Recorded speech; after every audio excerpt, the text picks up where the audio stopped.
Okay, welcome to another conversation from Nairobi. And I want to continue with the conversation about money, right? We have, as I said last time when I was in this conversation, we've had conversations about the finance bill. That's now behind us to some extent.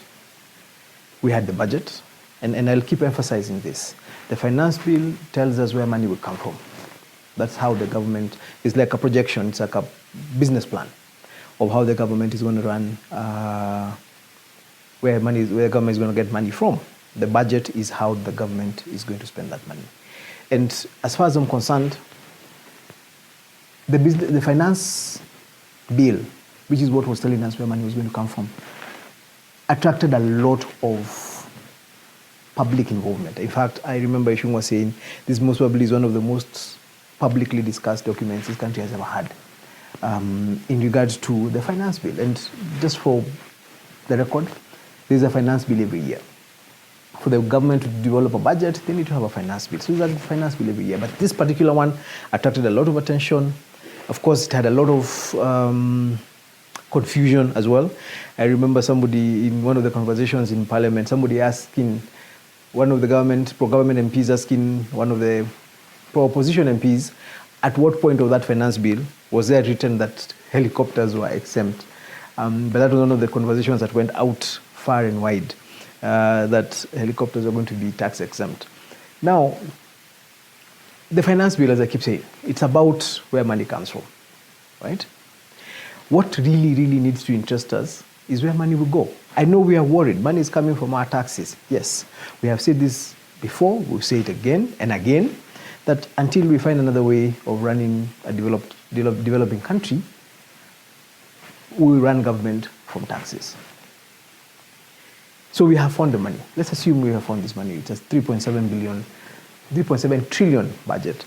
And the government has given a proposal of where they want to put the money. I would love that we continue being as involved and as engaged, especially the Kenyan middle class, to be as involved and as engaged in this conversation about money in the country as they have been with the finance bill. And this time, let us try to be accurate. Let's try to get the right information. So that when we're having a conversation, actually having a conversation based on knowledge and information, rather than propaganda and pro or anti-government soundbites. The government is going to invest in 5 key areas, right? Under what is being called the BETA plan, B-E-T-A, Bottom-up Economic Transformation Agenda.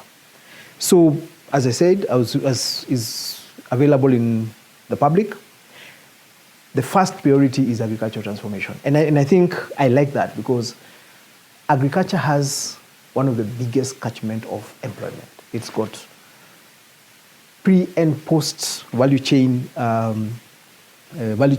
based on a product. When you keep a cow, you have the pre, you get food for the cow, you grow napier grass, you grow maize for silage, there's a lot of things that go before you actually get the milk. And then there's the milk itself as a product, and then there's a value chain after you have the milk. So there's a lot of linkages with agriculture. And if we can leverage it effectively, we can actually create a lot of employment from agriculture. I had put up some onions, and I can tell you there's an entire industry in regards to onions, where you get the seeds when you plant them. The person who comes to do the preparation and the harrowing of the ground, that is employment. The people who take care of the farm, the people who come and keep weeding and making sure that the onions are growing well. That's an entire sector by itself. Then you have the actual harvest, and then now there is the post-harvest, the brokers who want to come and buy your onions, the transportation from farm to market, and then in the market, the people who are making sure who are battering those onions. That's just one product. This happens in multiple levels to multiple products. So agricultural transformation, for me, as far as I'm concerned, is brilliant. Now, this particular budget puts in 49, close to 50 billion shillings into from this budget. And just reading it for you very quickly.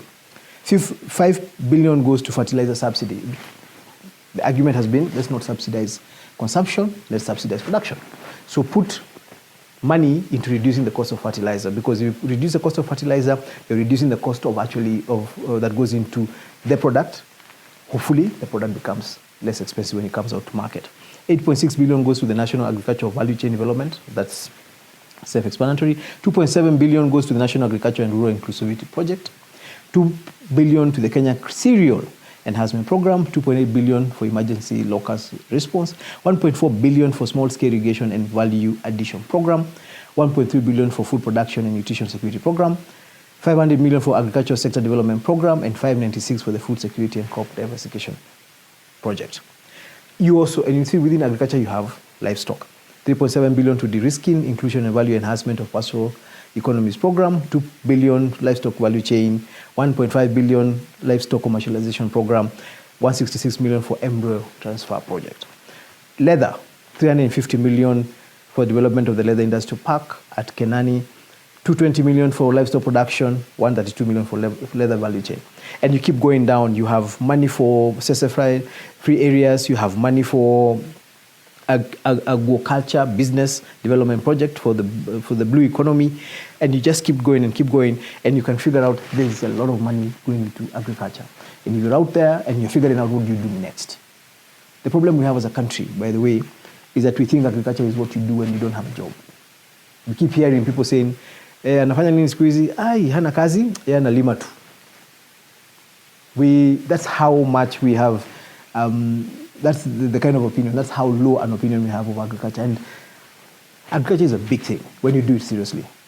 In fact, when you do it at all, it can put food on the table for you and your family, and it also allow you to have some money that you can actually, product you can sell and make money. So maybe one of the things I would add is I wish we can see government putting in money into socializing people into the importance of getting into agriculture. Public relations, communication, strategic communication on people understanding the importance of agriculture, because this is something only government can do.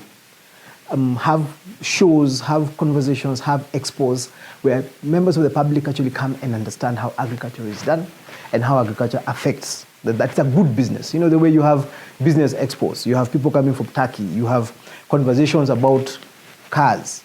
Let's have conversations about agriculture. And if I was going to add anything to this particular budget, it would have been a budget line for money to go towards ensuring that people are actually being made aware of the importance of getting into agriculture. That would be a brilliant thing.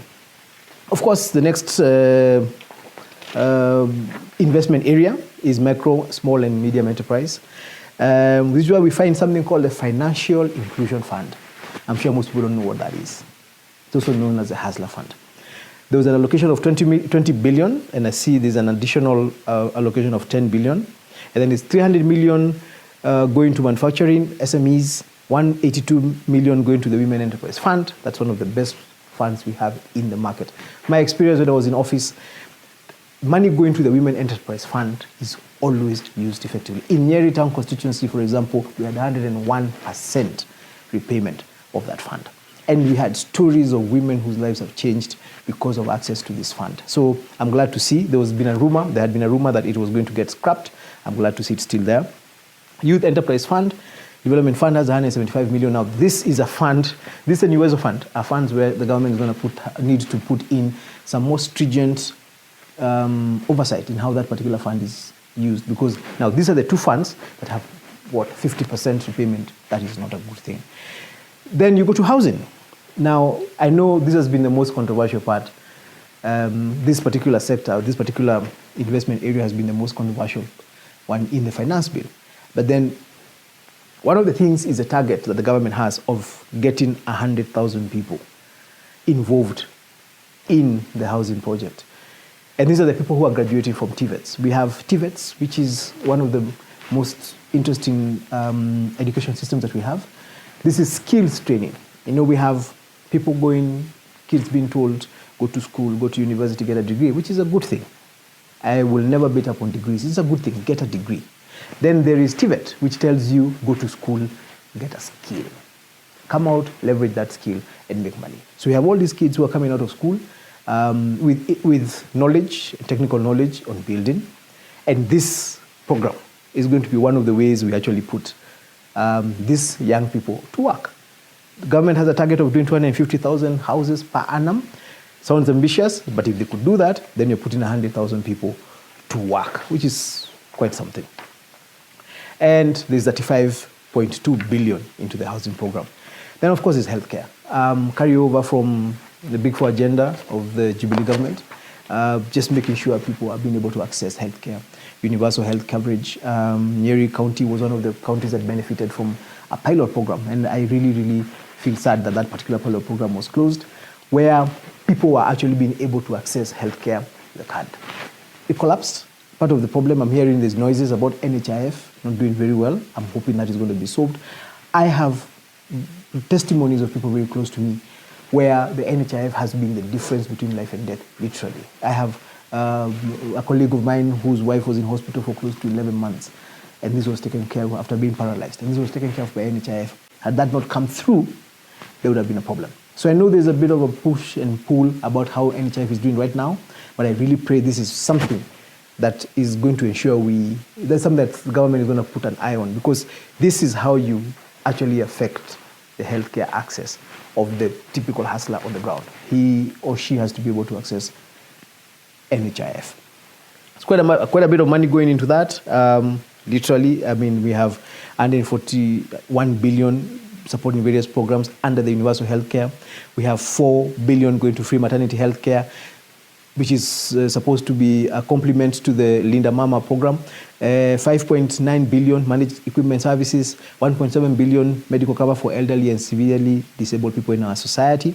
Now, the problem most of us have is we do not know how to access these particular funds. And this is another thing that government can do, is just come up with a program of educating people about how you actually benefit from these services that are found under the healthcare program and the healthcare investment sector that is being done. A lot of money is gone into this. It would be important if we knew. The last one, brilliant, new digital superhighway creative economy. This is where government is looking at how to open up access to the kind of thing that we're doing. I mean, just here, the guys behind these cameras are primarily young guys. I can tell you, I don't think here there's anybody who is over 35 years old. And this that we're doing, this thing of being able to do a YouTube channel and just keep this conversation going, is a brand new economy. You know, even for me, who is slightly older than 35, actually, pretty older, much older than 35, it's still a new area, but it's an important area. It allows me to put my ideas out there. It allows me to engage with the public now that I'm out of public office. But then also it allows me to have a group of young people involved in the kind of thing we're doing. Now I'm trying to imagine, for example, we have 390 members of parliament. If we had 390 YouTube channels, just for these members of parliament to just try and put their ideas out there, because you don't, in fact, I think I have my ideas going out to the public a lot more now than when I was in office. So you can imagine we have 390 people with YouTube channels. And these YouTube channels don't really have to be commercial, right, for the members of parliament, but it becomes an avenue for you to communicate what you're doing and how you're doing it. Now imagine if you did that and you had 2 or 3 people. You've got close to 1,000 young people employed in this particular sector. Move forward. One of the things we want to do with this team of mine is go to Nyeri and interview people who are having small businesses and promote them from our platforms. You know, this is the kind of thing we're talking about when we talk about the digital economy. Just using this platform to market, to provide information, to get feedback, to criticize, you know, to build profiles, to build brands. We've got a lot of companies that are trying to sell something to the public. This is a good way. So when the government thinks about this, a lot of this has been private sector driven. Now the government is getting into it. It's put 15 billion to fund initiatives in the ICT sector, 600 million to ensure that government shared services are there, so that you do not have to go to government offices to get your NTSA, your logbook, to do a transaction, to do transfer. Konza City, which is supposed to be our Silicon Valley, has got 4.8 billion going into the phase 1, and then you have phase 2 getting 5.7 billion going to the Kenya Advanced Institute of Science and Technology at Konza Technopolis, 1.3 billion to the National Optic Fiber Backbone, phase 2, 583 million for maintenance and rehabilitation of the last mile county connectivity network. This is where we're getting hotspots in markets across the counties. We're getting hotspots in areas that are busy, bus stations. Now you can imagine when you have a hotspot, you know, in Rware, in Nyeri, we have free Wi-Fi, and guys actually come and buy a cup of coffee and use our Wi-Fi to do business. Now imagine if you don't actually have to come and buy the cup of coffee. You can sit in the bus stop, you can sit at the marketplace, and you can trade. You can buy, if you're a market trader, you can actually operate from your phone at the market using free Wi-Fi provided for by government. This is brilliant. I have a lot of optimism. I keep saying that we must want our country to succeed. We must be rooting for our country. I know it's easy to criticize our country. It's very, very attractive. You make a name when you fight, when you attack government. I prefer to try and give them benefit of the doubt. I want to be an eternal optimist. There's a gentleman I know who keeps calling himself an eternal optimist. I want to be an optimist for my country. I want to believe we're going to succeed. And if we can succeed, then we're all going to be happy.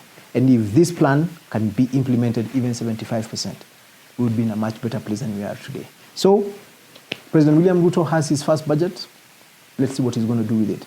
As we continue in this conversation, we're going to start talking about what do we expect to see. You know, we have it on paper. What do you expect to see at your local level? What roads do you expect to see? What hospitals do you expect to see? What hotspots do you expect to see? And we can start having this conversation. And we'll keep an eye out and we'll keep bringing this information to you. Nobody's really talking about this, and I wish we could be talking about this, and we will keep talking about this. Thank you very much. Keep safe. God bless you. God bless Kenya.